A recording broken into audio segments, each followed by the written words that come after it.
Welcome to IPL 2025 predictions மக்களே. இன்றைக்கி match number 6. இன்றைக்கி பார்த்தீங்கன்னா கொல்கத்தாவுக்கு ராஜஸ்தானுக்கு தான் மேட்ச்சு. நம்ம இது வரைக்கும் 5 மேட்ச்சில் 4 மேட்ச் கரெக்டாக ப்ரெடிக்ட் பண்ணியிருக்கோம்.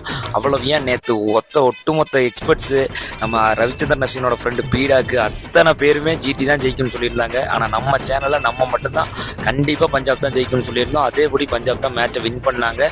இத்தனைக்கும் சேசிங்க்கு ஃபேவரான கிரவுண்டில் ஃபஸ்ட்டு பேட்டிங் பிடிச்சி செமையாக வின் பண்ணாங்க. ஸோ இது வரைக்கும் நம்ம பார்த்தீங்கன்னா 80% வின்னிங் பர்சன்டேஜ் இது வச்சுருக்கோம். 5ல் 4 கரெக்டாக சொல்லியிருக்கோம். அந்த வகையில் இன்னைக்கு மேட்ச்சில் வின் பண்ண போகிறது நம்ம ப்ரெடிக்ஷன் படி நிச்சயமாக கொல்கத்தா தாங்க. கொல்கத்தா தான் இன்றைக்கி மேட்ச் வின் பண்ண போகிறாங்க. ஹெட் டு ஹெட் பார்த்தீங்கன்னா 2 பேரும் ஈக்குவலாக தான் இருக்காங்க. 14-14ன்னு கடைசி 10 மேட்ச் பார்த்தீங்கன்னாலும் அவங்க 5 இவங்க 5 அப்படி தான் இருக்காங்க. ஸோ பெருசாக இவங்களுக்கு ஸ்லைட் ஏஜ் அப்படிலாம் எதுவும் கிடையாது. 2 பேரும் ஈக்குவலாக தான் இருக்காங்க. ஆனால் நம்ம ப்ரெடிக்ட் பண்ணதில் ஒன்று தப்பு என்னன்னா, ஃபஸ்ட்டு மேட்ச் பெங்களூருக்கும் கொல்கத்தாவுக்கும் மட்டும்தான் தப்பாக சொல்லியிருந்தோம். விட்டதை இன்னைக்கு பிடிச்சிடலாம். இன்னைக்கு சொல்கிற கொல்கத்தா ஜெயிக்குங்க.